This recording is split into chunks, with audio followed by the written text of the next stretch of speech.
pleine de grâce, de vérité et de justice. Seigneur, tu as accepté nos louanges, nos dons et nos dîmes. Maintenant, nous te demandons de nous parler. Dans ta grâce, bénis-nous par ta parole. Seigneur, ce matin, tu connais nos besoins. Alors agis pleinement et puissamment en chacun de nous, pour qu'à la fin, ta gloire brille sur nous. Au nom de Jésus-Christ. Amen. Alors nous encourageons encore les uns les autres, les chorales, les groupes, alors à se préparer pour le culte du 27. Et nous invitons chacun et chacune à être là très tôt pour que alors, nous puissions ensemble remplir l'intérieur et l'extérieur. Ce jour est spécial parce que Dieu nous a fait vraiment grâce et de très bonnes choses. Dieu a accompli son œuvre. Nous avons espéré sur Dieu pour ce projet. Voilà pourquoi nous devons rendre grâce à Dieu, le louer, le magnifier, vraiment lui être reconnaissant. Parce que tout ce qui a été investi dans ce projet est un peu au-delà de 300 millions. Et tous ces fonds sont venus de notre Église. Fonds propres des deux cultes. Et le Seigneur nous a bénis. C'est une grande victoire pour nous. Ça veut dire que nous pouvons. Hein? Yes, we can. Amen. Voilà. Nous pouvons. Et nous allons encore faire de grandes choses. Alors, donc c'est l'occasion pour nous de dire à Dieu merci. Tu nous as fait grâce de faire ton œuvre. Donc, alors que tous les chants, ce jour-là, soient des chants de louange et d'exaltation de notre Seigneur Dieu. Amen. Bien. Alors, notre thème de l'année, c'est la grâce, la vérité et la justice. Jésus règne par la grâce, la vérité et la justice. Ces trois mots sont des vérités dans la personne de Jésus-Christ. Nous avons posé la base pour dire que Jésus est la grâce de Dieu, Jésus est la vérité, Jésus est la justice de Dieu. Maintenant, nous allons rentrer en profondeur et voir un peu plus en détail comment est-ce que Jésus a manifesté la grâce, la vérité et la justice. Et en quoi est-ce que cela peut être une bénédiction pour nous et que cela peut nous rapprocher encore davantage de Jésus-Christ. La personne de Jésus-Christ est importante. Elle est tellement importante que nous devons chercher à le connaître. Notre thème d'aujourd'hui, c'est Jésus est plein de grâce et de vérité. Alors, nous ne revenons pas sur tout ce que nous avons dit, mais comme je l'ai dit, nous allons rentrer un peu dans les détails en profondeur. Jésus est plein de grâce et de vérité. Cette expression est sortie de la bouche de Jean, au chapitre 1, verset 14. C'est là qu'il va dire, et la parole a été faite chair, et elle a habité parmi nous, pleine de grâce et de vérité. Et nous avons contemplé sa gloire, une gloire comme la gloire du Fils unique venu du Père. Jean, quand il dit cela, il a vu, il a vécu, il a expérimenté dans sa vie. Si vous connaissez Jean, c'était un homme très colérique. Il s'énervait très facilement. Et quand il est en colère, il était capable de demander la foudre sur quelqu'un. Quand Jésus est arrivé à Samarie, les Samaritains ne l'ont pas reçu. Avec son frère Jacques, ils ont dit, Jésus, ça, on ne va pas tolérer ça. Laisse-nous, on va demander la foudre sur eux. Jésus a dit, doucement. Hein, doucement, Jean. Jean, quand il a commencé à suivre Jésus, à la fin, quand Jésus est mort, ressuscité et monté, le cœur de Jean a changé. Jean a compris ce que c'est que la grâce. Il a compris ce que c'est que alors, la vérité. Voilà pourquoi alors, ses ennemis l'ont pris. Ils l'ont mis dans une barrique remplie d'huile bouillante pour le tuer. Il n'a pas demandé la foudre sur eux. On l'a amené, envoyé dans sur l'île de Patmos. Il n'a pas demandé la foudre. Il a changé. Il a compris la grâce. C'est pourquoi il peut dire ça. Nous avons contemplé sa grâce. La grâce et la vérité sont glorieuses. Parce que ça, c'est la personne de Jésus-Christ. C'est pourquoi quand vous êtes dans la grâce, vous vivez dans la vérité, cette gloire est sur vous. Et ça fait la différence entre vous et ceux qui sont autour de vous. Même si vous n'êtes pas au courant de cette gloire sur vous, alors eux, ils le verront. Parce qu'ils sauront que tu es différent d'eux. Nous sommes des enfants de la gloire. C'est pour cela, celui qui est rempli de la gloire aussi est glorieux. Quand on est en Christ, réellement on est glorieux. On est glorieux. C'est pourquoi Jean continue au verset 16. Il dit, et nous avons contemplé, nous avons reçu de sa plénitude et grâce pour grâce. Et grâce pour grâce. Nous avons reçu de sa plénitude. Au verset 17, il dit, car la loi a été donnée par Moïse, mais la grâce et la vérité sont venues par Jésus-Christ. Nous avons contemplé sa plénitude. Donc quand il a regardé Jésus, il est plein de grâce et de vérité. Et il donne grâce à tout le monde, il manifeste la vérité à tous, mais sa grâce ne diminue pas, sa vérité ne diminue pas. Il reste le même, il ne change pas. Et Jean témoigne que cette grâce-là et la vérité est venue par Jésus. Jean n'oppose pas Moïse à Jésus, non. Nous avons dit que la loi, c'est Dieu lui-même. La loi reflète la personne de Dieu. Et la loi est vraie. Maintenant, Dieu dit, vous ne pouvez pas m'approcher en vivant par la loi. C'est pourquoi je viens à vous, cette fois-ci dans la grâce, mais dans la vérité. Dans la grâce, mais dans la vérité aussi. Alors, de sa plénitude, grâce pour grâce, frères et sœurs, la grâce de Dieu est insondable. Personne ne peut aller jusqu'aux profondeurs de la grâce de Dieu. Sans la grâce, on ne peut pas venir dans la présence de Dieu. Ces regards, nous ne pouvons pas les supporter parce que l'humanité est tombée. Cela veut dire que Jésus est la source de la grâce, nous l'avons dit. La source de la grâce, c'est lui. En dehors de Jésus, il n'y a pas de grâce. En dehors de Jésus, il n'y a pas de grâce. Et quand vous êtes en Jésus-Christ, vous êtes dans la grâce. Vous êtes dans la grâce. Alors, pourquoi encore, étant dans la grâce, certains cherchent à vivre selon Moïse.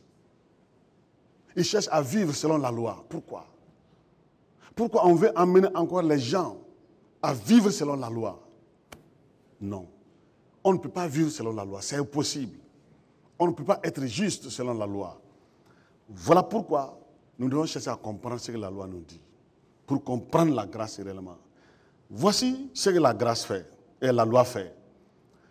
Regardez ce que Moïse nous dit. Nombre chapitre 5, verset 1 à 3. Au verset 1, il est écrit, l'Éternel parla à Moïse et dit, ordonne aux enfants d'Israël.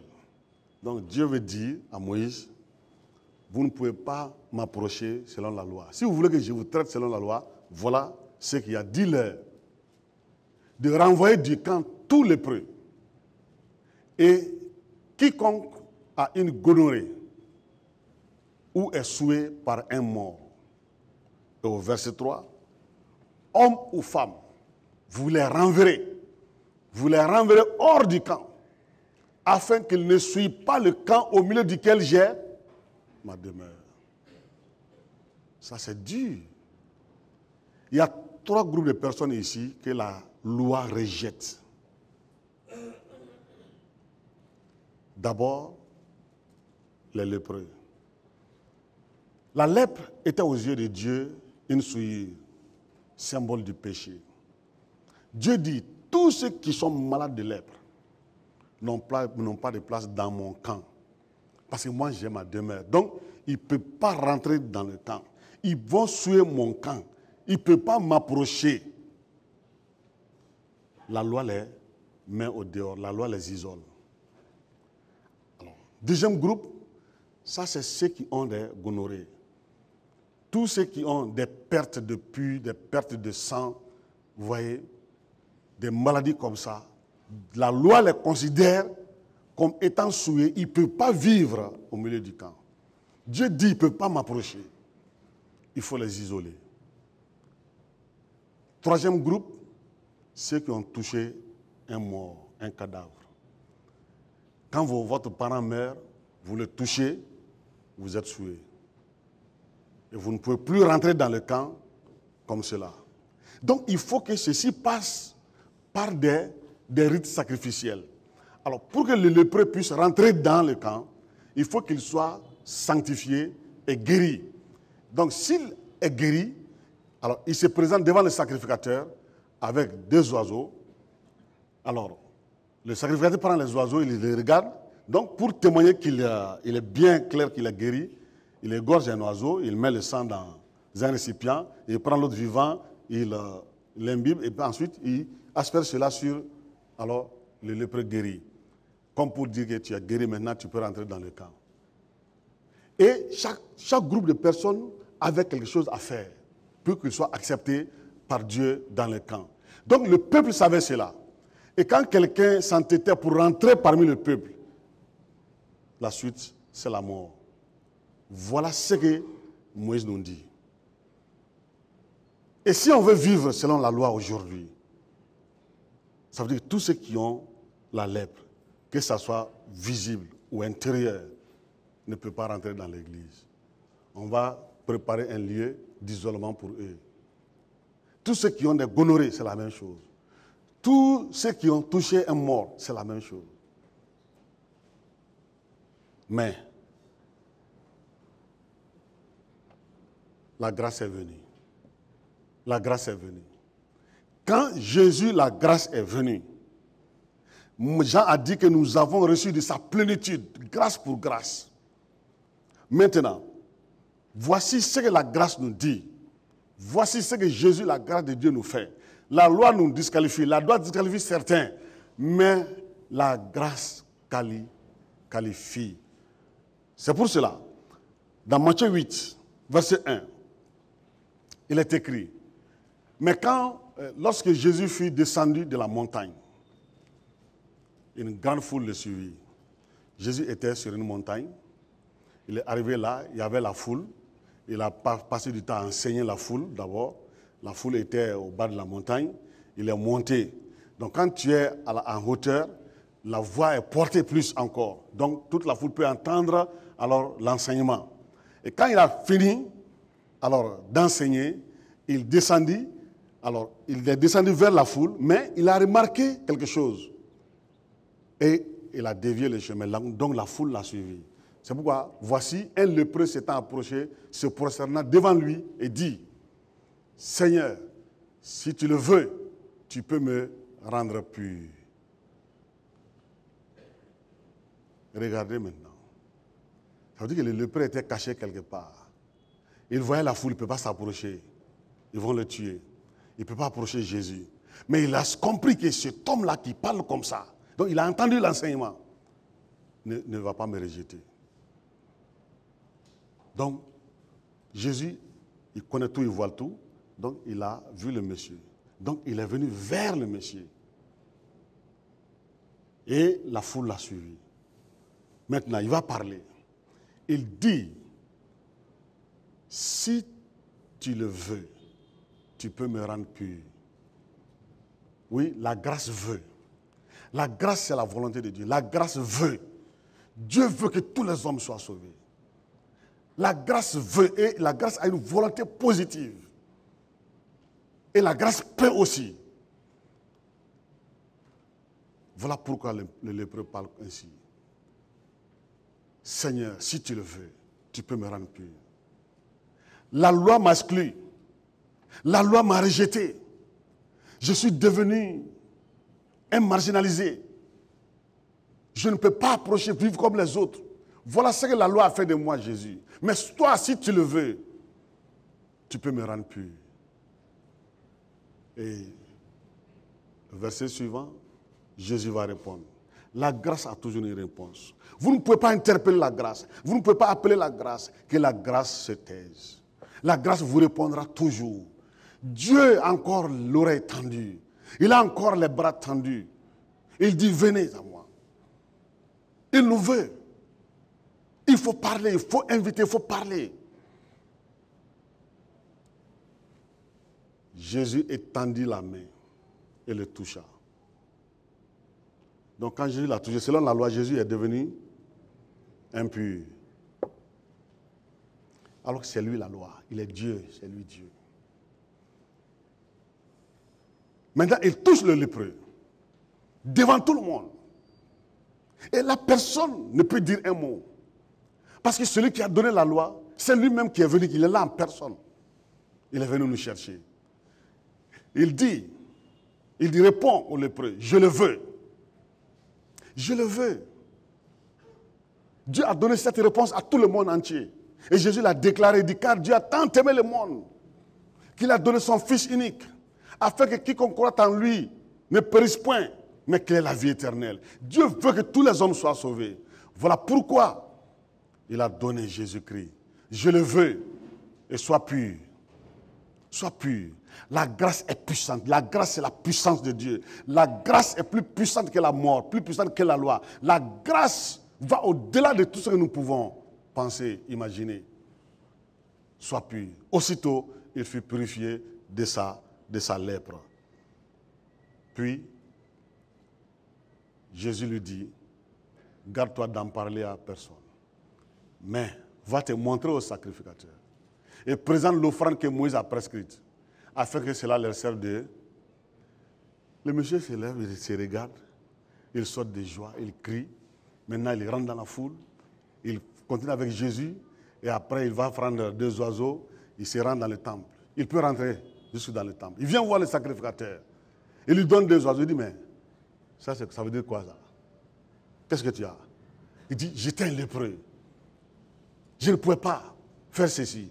Mais Jésus, il m'a sanctifié et il m'a guéri. La grâce sanctifie, la grâce guérit. La Bible dit, nous avons dit le dimanche passé, Jésus est mort sur la croix. Il a versé son sang pour nous pardonner nos péchés. Tous ceux qui croient en Jésus-Christ, dans le sang de Christ, tous ceux qui sont sous le sang de Christ sont pardonnés. Voilà pourquoi nous ne sommes plus pécheurs. Il ne faut pas dire dans ta prière, Seigneur, je suis un pécheur. Tu n'es pas un pécheur. Dieu ne te voit pas comme un pécheur. Sauf si tu n'es pas sous le sang de Christ. Mais ça ne veut pas dire que tu ne peux pas pécher. Si tu es dans le sang de Christ, sous le sang de Christ, Dieu te voit sanctifié, un saint. Sa parole l'a déclaré, c'est la vérité. Et c'est comme ça que tu dois te voir toi-même et proclamer cela sur toi. Il ne faut pas avoir peur de cela. Et quand le sang de Jésus-Christ purifie, il guérit. Pour que le sang sorte du corps, il faut que le corps soit brisé. Voilà pourquoi Isaïe l'a vu, il a dit, nous sommes guéris par ses meurtrissures. Et il fait les deux. Il sanctifie le lépreux, il le guérit. Il dit, Jésus m'a sanctifié, il m'a guéri. Voici tes 2 oiseaux. Le monsieur dit, mais attends, non, je ne peux plus attendre, je vais suivre Jésus. Il est en train de partir, je ne peux plus m'arrêter. La grâce libère. La grâce nous purifie. La loi nous disqualifie. De la présence de Dieu, la grâce nous ramène. La grâce nous ramène. Frères et sœurs, je ne sais pas maintenant ce qui est dans ta vie qui fait de toi-même à tes propres yeux quelqu'un qui est souillé. Tu as honte de toi-même. Tu as honte de toi parce qu'il y a quelque chose dans ta vie. Tu n'arrives pas à te débarrasser de cela. Je ne sais pas c'est quoi. Mais si tu peux imiter le lépreux, si tu peux dire à Jésus, tu as la grâce de Dieu, j'ai besoin de toi. Maintenant sanctifie-moi, purifie-moi Jésus, j'ai besoin de toi. Libère-moi de ce péché. Commence à prier maintenant même, avant la fin du message. Tu verras la vie de Jésus-Christ dans ta vie. Tu verras sa main dans ta vie. Tu le verras. C'est la vérité, c'est sa parole. C'est votre foi qui est là. Dieu a libéré sa grâce. Et ta foi doit saisir la grâce. Libère ta foi aussi. Parle. Le lépreux a parlé. Il faut parler. On ne veut pas parler, on ne veut pas prier. On veut que les gens fassent tout à notre place. C'est pourquoi on court derrière des hommes et des femmes de prière. Non. Jésus dit, fais comme le lépreux. On n'a pas dit qu'il a été à Sorbonne, dans une université. Non. Parle. Voilà pourquoi on vous donne la parole. Demande. Et ce que le lépreux a dit à Jésus, c'est vrai. Si tu le veux, tu peux. Et Jésus est venu pour ça, il le veut. Il veut que tous les hommes soient sauvés. Maintenant, alors, voyons aussi un autre cas. Et cette femme qui avait la perte de sang, Matthieu 9, verset 20, jusqu'à 22. Et voici, une femme atteinte d'une perte de sang depuis 12 ans. Ceux qui avaient aussi des pertes de sang ne pouvaient pas approcher le camp. Ils ne pouvaient pas vivre, ils étaient isolés, marginalisés. Personne. Et cette femme, depuis 12 ans, elle était malade. 12 ans, elle ne peut pas communier avec ses parents. 12 ans, elle ne peut pas communier avec des amis. 12 ans, elle ne peut pas communier avec le village. 12 ans, elle ne peut pas communier, elle ne peut pas aller dans le temple. 12 ans, elle est isolée. Quelle souffrance! Souffrance physique, souffrance morale, psychologique. 12 ans, elle est seule. Elle est tout pour elle-même. Et elle se dit, elle s'approcha par derrière et toucha le bord de son vêtement. Oui, les Juifs, leurs vêtements, alors ils avaient des franges alors, qui étaient sur leurs vêtements. Donc la femme dit, je peux toucher une frange et ça ne fait pas de bruit et je serai guéri. Au verset 22, verset 21, c'est ce qu'il va dire. Et, car elle se disait en elle-même, si je puis seulement toucher son vêtement, je serai guéri. Je t'invite à proclamer cette foi de la femme. Libère ta foi ce matin, mon frère, ma soeur. Libère ta foi ce matin. La femme s'est dit, c'est aujourd'hui, je vais vivre ou je vais mourir. Je vais continuer à vivre aujourd'hui ou ce sera la fin. Je suis fatigué de l'isolement. Je suis fatigué de ne pas pouvoir communier avec les autres. Je suis fatigué. Jésus là, il peut. Donc, moi je vais traverser cette foule. Je sais que la loi est là. La loi m'interdit même de toucher Jésus, mais je vais le faire. Je serai guéri ou bien la foule va me tuer. Comme cela, je vais me reposer tranquillement dans le tombeau. Et elle se lève, sa foi la pousse à se lever. Elle quitte sa maison. Elle vient. Elle commence à rentrer dans la foule jusqu'à approcher Jésus. Et elle se met en bas. Le lépreux était à genoux. Elle aussi, elle va en bas, au pied de Jésus. Ça, c'est l'adoration. Ne blaguez pas avec l'adoration. Le culte que nous faisons là, il ne faut pas mépriser ce culte. Ce n'est pas un homme qu'on adore ici, c'est Jésus, Dieu, le Sauveur. Il ne faut pas mépriser le culte. C'est pourquoi prenez au sérieux même l'heure du culte. Évitez les retards si cela dépend de vous. Tant que cela dépend de vous, évitez les retards. L'adoration de notre Dieu, elle est au-dessus de tout. Tout! Si tu peux mettre quelque chose dans ta vie au-dessus de l'adoration, c'est ça, ce jour-là ton Dieu.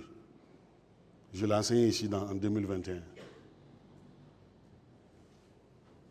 Elle parle, elle déclare et elle agit. Voilà pourquoi au verset 22, Jésus se retourna et dit, en la voyant, prends courage. Oui, prends courage. Prends courage. Pour agir à un certain niveau de foi, il faut être courageux. Aujourd'hui même, la foi en Jésus, vivre en Christ, demande du courage. Prends courage. La grâce nous encourage. Il y a tellement de situations qui peuvent nous décourager, qui nous abattent, qui nous met en position de faiblesse, qui même épuise notre force physique, mentale et morale, jusqu'à ce qu'on a le dégoût de la vie. Jésus te dit ce matin, prends courage, ma grâce est là. Prends courage. Il dit, ma fille, ta foi t'a guéri. Ta foi t'a guéri. C'est une question de foi, mes amis. C'est une question de foi. Ce message que je prêche, si tu crois en cela, quel qu'en soit ton problème, fais comme la femme. Ta foi te guérit. Ta foi te guérit. C'est Jésus seul le guérisseur. Et sa parole est la vérité. Et cette femme fut guérie à l'heure même. À l'heure même. Les médecins nous donnent les rendez-vous, mais Jésus ne donne pas de rendez-vous. Oui, la grâce nous guérit. La grâce a accepté qu'elle la touche. Dieu a accepté que nous puissions le toucher. Voilà pourquoi il est venu, il a pris la chair. S'il venait en esprit, on ne peut pas le voir. On ne peut pas communier avec lui. Il a décidé de prendre la chair pour venir habiter parmi nous. Pour dire, je suis venu pour vous, pas contre vous, mais pour vous. C'est ça la grâce. Touchez-moi. Quand il est ressuscité, il a dit aux disciples, regardez-moi. Touchez-moi. Regardez-moi, touchez-moi. C'est moi-même. Un fantôme n'a pas de chair, ni os, mais c'est moi-même, en chair et en os. La grâce. Ta foi peut toucher Jésus aujourd'hui. Maintenant même. Maintenant même. Quelle est cette chose qui te dérange dans la vie, qui te force à t'isoler, qui te force à te mettre à l'écart de l'église, qui souvent même qui te donne l'envie de ne pas venir à l'église et tu restes sur le lit, tu es découragé. Fais comme la femme. Jésus, touche-moi. Jésus, touche-moi.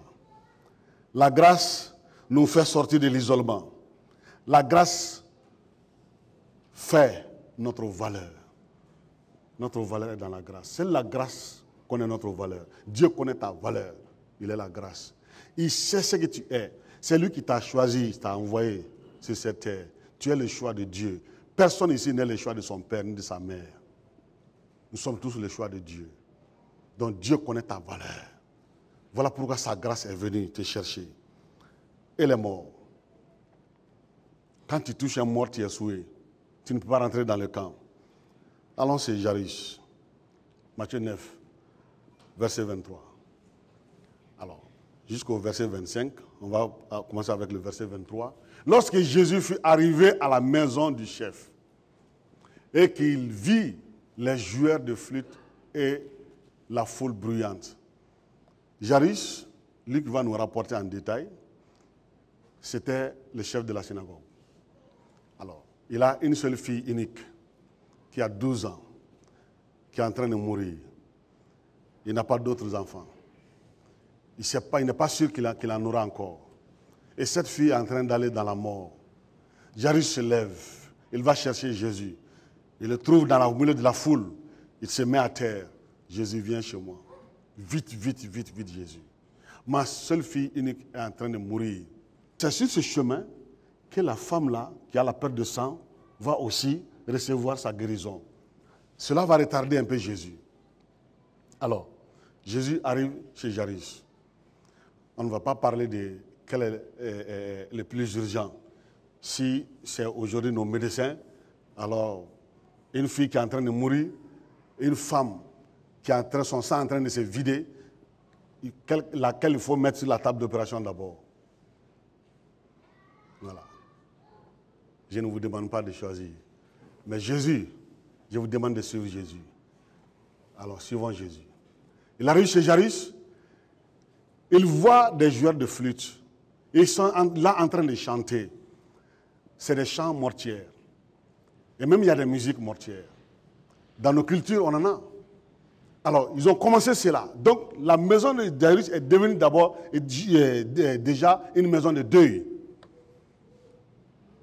Et Jésus étant la vie, ce chant-là, ce bruit-là le dérange. Parce qu'il n'est pas la mort, il est la vie, il est la résurrection. C'est pourquoi il dit, retirez-vous ici. Car la jeune fille n'est pas morte. Retirez-vous ici, votre place n'est pas là. Ici, ce n'est pas une maison de deuil. La fille, elle est vivante. Et quand il a dit ça, il s'est moqué de lui. Oui. La loi se moque des hommes. Vous ne pouvez pas me vivre. Vous ne pouvez pas. C'est la mort qui vous attend. La chair se moque de l'esprit. Et voilà pourquoi Jésus, au verset 25, quand la foule fut été renvoyée, maintenant il entre, prit la main de la jeune fille. Si c'est la loi, il est devenu impur. Mais il touche le cadavre. Il prend la main de la fille et il dit, jeune fille, lève-toi. Et la jeune fille se lève. Ça, c'est notre Dieu. Ça, c'est notre Seigneur Jésus. c'est pour toi, il est pour moi. Ça, c'est la grâce. Oui, la grâce rentre chez nous. La grâce est venue chez nous. La grâce est venue faire sa tente chez nous. La grâce a même déclaré plus loin que ton corps est sa demeure. Dieu dit, je ne veux plus rester dans ta chambre, dans ton village avec toi, mais je vais rentrer dans ton corps. Faire de ton corps ma demeure. Ça, c'est la grâce. Je sais que tu n'es pas parfait. Je sais que tu n'es pas propre. Je sais que tu as des faiblesses. Je sais aussi que tu as des qualités et des forces. Mais j'ai choisi ton corps à cause de ta foi dans le sang de mon Fils. Ton corps est ma demeure. Ça, c'est la grâce. Celui qui n'est pas en Jésus-Christ ne connaît pas ça. Il ne comprend pas ça. Il accepte cette grâce. Voilà pourquoi nous sommes tous nés spirituellement égaux. Personne n'est supérieur à quelqu'un. Dieu dit, je rentre chez toi. Il est rentré chez Jairus. Et quand il est rentré, la vie est venue chez Jairus. La fille s'est levée. La grâce nous relève. La loi nous enfonce. Mais la grâce nous relève. La grâce nous restaure. La loi restaure ce qui est détruit en nous. La loi restaure ce qui dort en nous. La loi restaure ce qui manque. La loi restaure. Que la grâce restaure. Que la grâce de Jésus-Christ restaure tout en vous. Nous sommes des hommes et des femmes qui ont une nouvelle vie. Ça, c'est la grâce. Nous avons une nouvelle vie. Et c'est cette nouvelle vie qui va nous porter jusque dans le ciel. Et nous vivons cette nouvelle vie. Ça, c'est la grâce. Je ne sais pas, ton enfant, ce qu'il a. Si tu penses que ton enfant est inutile aujourd'hui à la maison, il y en a même qui ont parlé mal. Je regrette pourquoi j'étais mis au monde. Non, reviens sur ta parole. La grâce est là. Appelle Jésus. Ton enfant qui est chez toi, il ne t'écoute plus. Il est entre les mains de l'alcool. Il est entre les mains de la cigarette. Il est saisi par la drogue. Il est saisi par les filles, par les garçons. Il est saisi par les maquis. Il est saisi par le monde. Il est saisi par les démons. Je ne sais pas quoi. Mais fais comme Jairus. Jésus est là. Il veut que tu agis comme Jairus. Viens, Jésus. Moi, je ne peux rien pour mon enfant. Mais c'est mon enfant, je l'aime. Je sais que tu l'aimes plus que moi.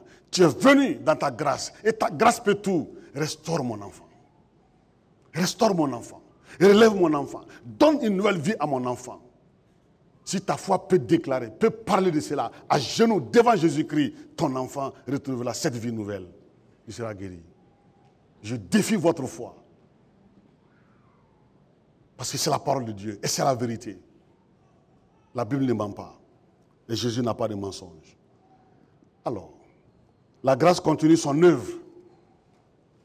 Un jour, elle va rencontrer une veuve qui avait aussi un fils unique.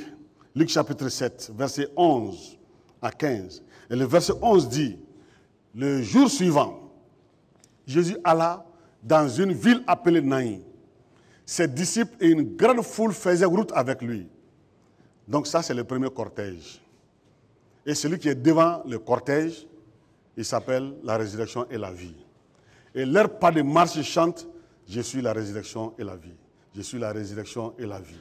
Je suis la résurrection et la vie. Et c'est comme ça qu'ils sont en train de marcher, de rentrer. Ils arrivent à Naïn. Et le verset suivant, verset 12 dit, lorsqu'il fut près de la porte de la ville, voici on portait en terre un mort, fils unique de sa mère, qui était veuve. Et il y avait avec elle beaucoup de gens de la ville. Ça, c'est le deuxième cortège qui est en train de sortir de la ville. Pour aller où? Vers le cimetière. Et qu'est-ce qui est devant eux? La mort.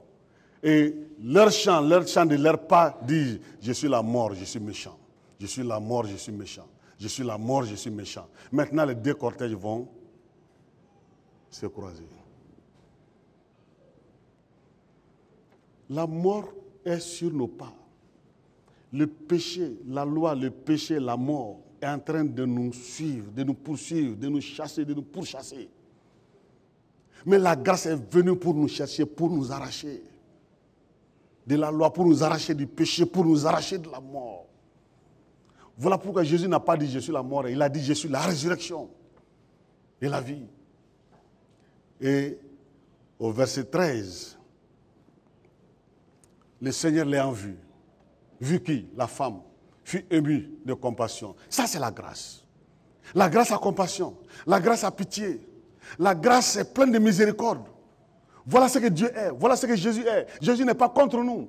Ne le voyez pas comme un maître méchant avec un grand bâton, un fouet qui est prêt à vous frapper si vous péchez. Non, il est plein de compassion et de miséricorde. Ça, c'est la grâce et ça, c'est la vérité.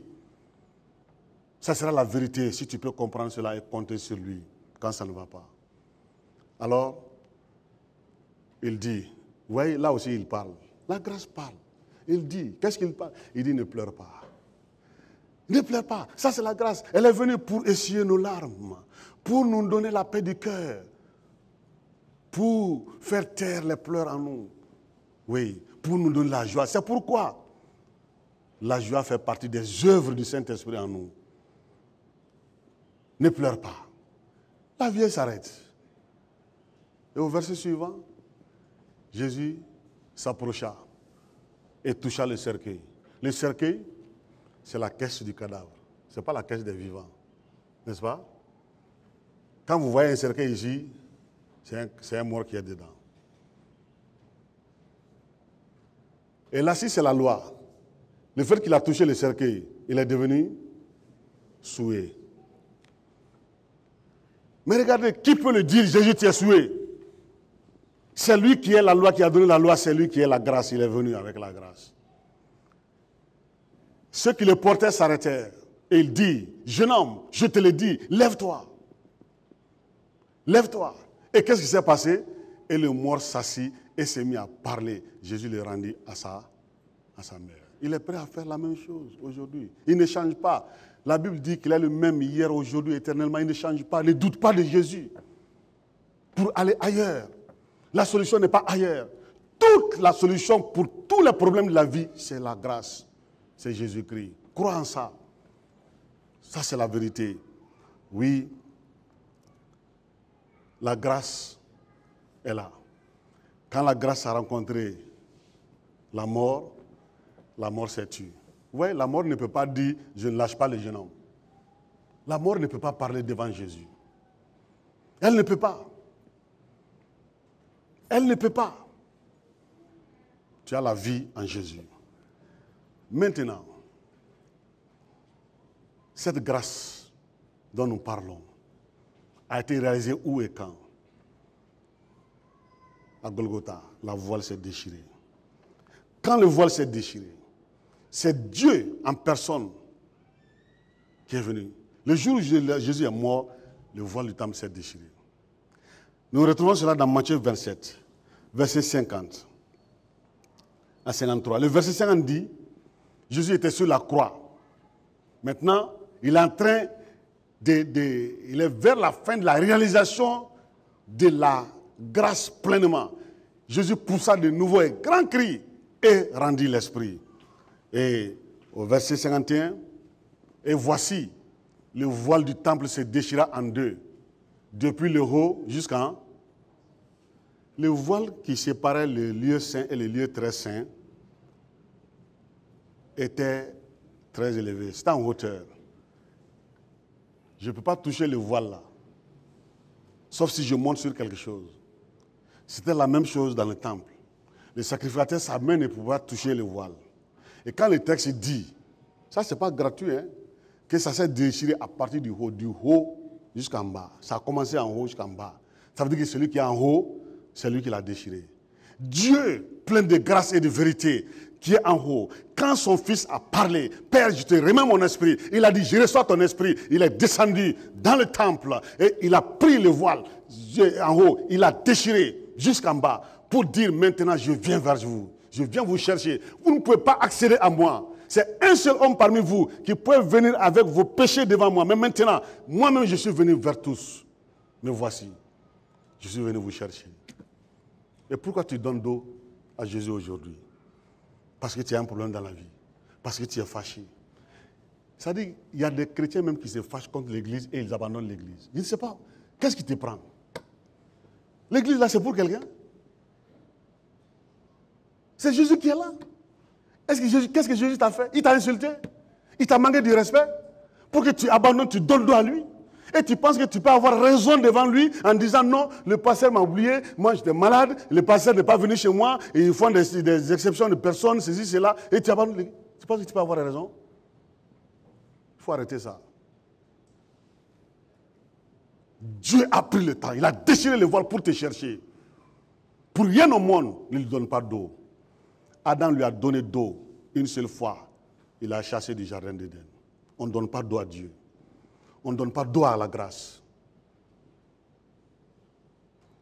Et quand le voile s'est déchiré, regardez très bien et écoutez ceci.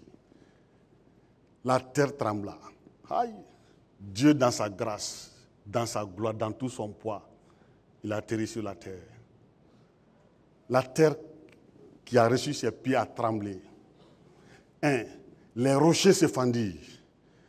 Quand vous allez en Israël, vous allez comprendre. Ça dit que tout Israël, c'est des rochers, c'est des montagnes. Les rochers se fendirent. Qu'est-ce qui s'est passé? Les sépulcres, les cimetières des Juifs sont dans les rocs. Les sépulcres s'ouvrirent parce que la terre n'a pas pu supporter ça. Et plusieurs des corps des saints qui étaient morts ressuscitèrent. Ça, c'est la grâce qui donne la vie, qui enlève même les morts des tombeaux pour les montrer aux hommes. Voici, je suis venu vous chercher. Ça, c'est la grâce. Ça, c'est notre Dieu. Ça, c'est ton Dieu. Ça, c'est notre Sauveur. Voici notre Dieu. Ça, c'est la grâce. Et il continue. Étant sortis des sépulcres, après la résurrection de Jésus, ils entrèrent dans la ville sainte, à Jérusalem, et apparurent à un grand nombre de personnes. Ça, ce n'est pas une légende, hein? C'est la vérité. C'est la vérité. Et cette grâce n'a pas changé.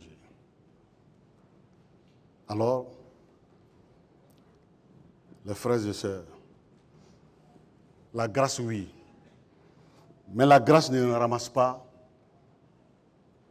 les yeux fermés. Non. La grâce n'a pas dit, venez comme vous êtes. Allez, tout le monde entier va rentrer dans le paradis. Ça, c'est l'enseignement de certains. Ce n'est pas biblique, ce n'est pas la vérité. On dit chez nous que Nyobe Nyobou, voilà. On dit ça comment en français?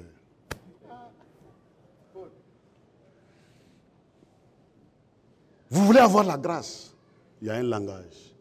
Il y a un pas que vous devez faire. Ça, c'est la foi. La foi. La foi dans le sang de Jésus. La foi dans la mort et dans la résurrection de Jésus. Je crois en Jésus, Fils unique de Dieu, mort et ressuscité pour moi. Ça, c'est la foi. Et là, tu as la grâce à ta faveur. C'est pourquoi la grâce ne ramasse pas les yeux fermés. Voilà pourquoi la Bible nous enseigne, attention, attention, alors Dieu reste toujours ferme, même dans la grâce. Il reste toujours ferme dans la grâce. C'est pourquoi, dans le dernier livre de la Bible, dernier chapitre, les dernières paroles, Apocalypse 22, verset 12, Jésus dit ceci, « Voici, je viens bientôt. » Ça, ce n'est pas à discuter. Et ma rétribution est avec moi. Pour rendre à chacun selon ce qu'est son. Ça, c'est la vérité. Hein? La grâce est là, mais ça, c'est la vérité. Ça, rappelez-vous, je viens bientôt. Tout ce que tu es en train de faire, je vais te payer selon ce que tu es en train de faire. Voilà pourquoi, mes frères et mes sœurs, arrêtons de juger, de condamner, de parler mal des gens, de dénigrer les gens, de détruire les gens. Arrêtons de détruire les foyers. Arrêtons de détruire les fiançailles des gens. Jésus dit, je vais te payer. Tout ce que tu es en train de faire aux autres, je vais te payer. Heureux les pauvres en esprit. Heureux ceux qui procurent la paix. Ça, c'est les enseignements du royaume. Il faut faire le bien. Il est allé jusqu'à dire, bénissez ceux qui vous maudissent. Pardonnez à ceux qui pêchent contre vous. Pardonnez. Et là aussi, je vais vous payer selon ce que vous faites. Voilà pourquoi la Bible dit que nous sommes des bénis. Et ceux qui meurent en Christ, leurs œuvres les suivent. Ils sont bénis, ils sont heureux. Tous ceux qui meurent en Christ sont heureux et leurs œuvres les suivent. Il n'y a pas de mauvaises œuvres qui vont rentrer dans le paradis. Il n'y en a pas.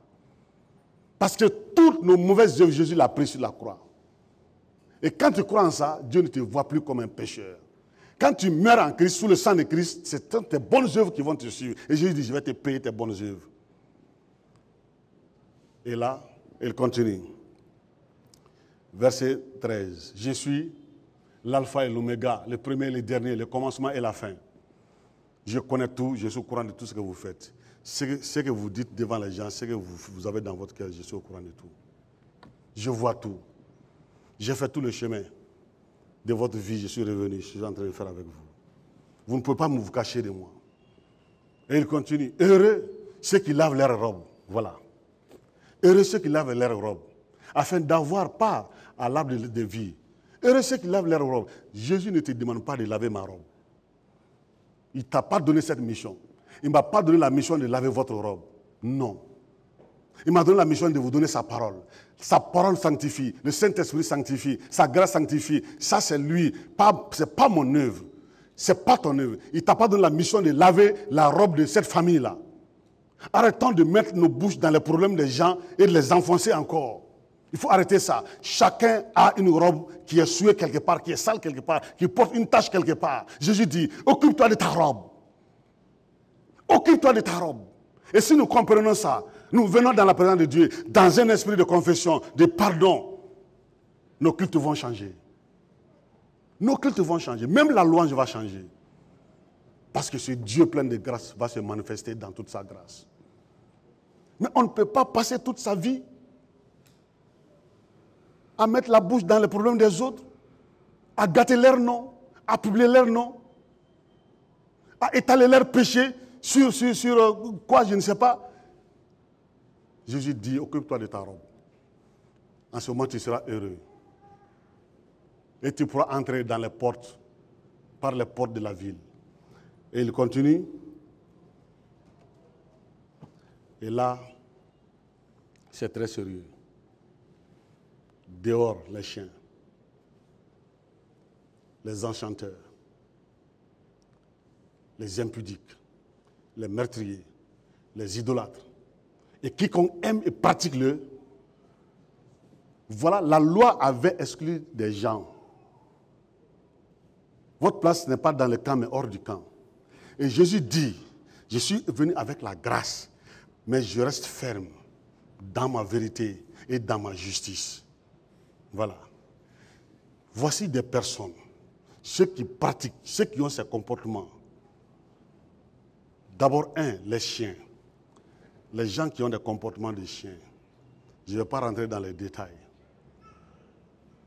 Le chien revient sur son vomissement.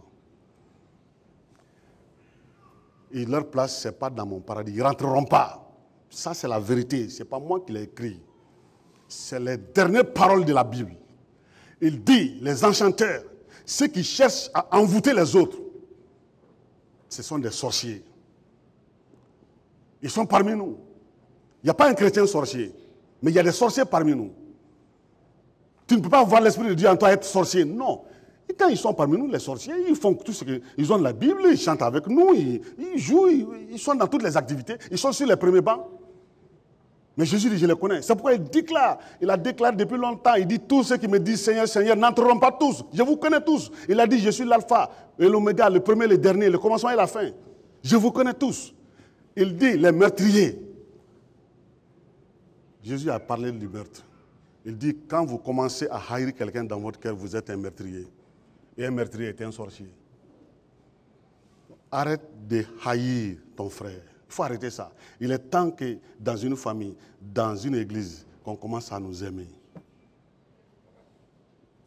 Il faut commencer cela. Jésus ne blague pas ici. Il est dans tout son sérieux. Et il dit, les idolâtres. Non. Vous ne pouvez pas venir ici, vous allez adorer Jésus, vous avez une idole chez vous. Vous faites des sacrifices sur des idoles.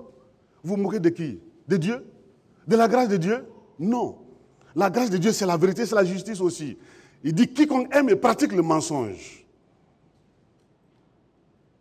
Vous voyez? Quiconque aime et pratique le mensonge. Arrêtons d'aimer le mensonge. Jésus est la vérité. Oui, mes frères et sœurs, la grâce est pour nous. Mais la grâce est la vérité aussi. La grâce est la justice aussi. Si Jésus laisse entrer ces gens-là dans le paradis, il n'est pas juste. Donc il a menti. Puisqu'il est juste et il ne peut pas mentir, sa parole s'exécutera certainement.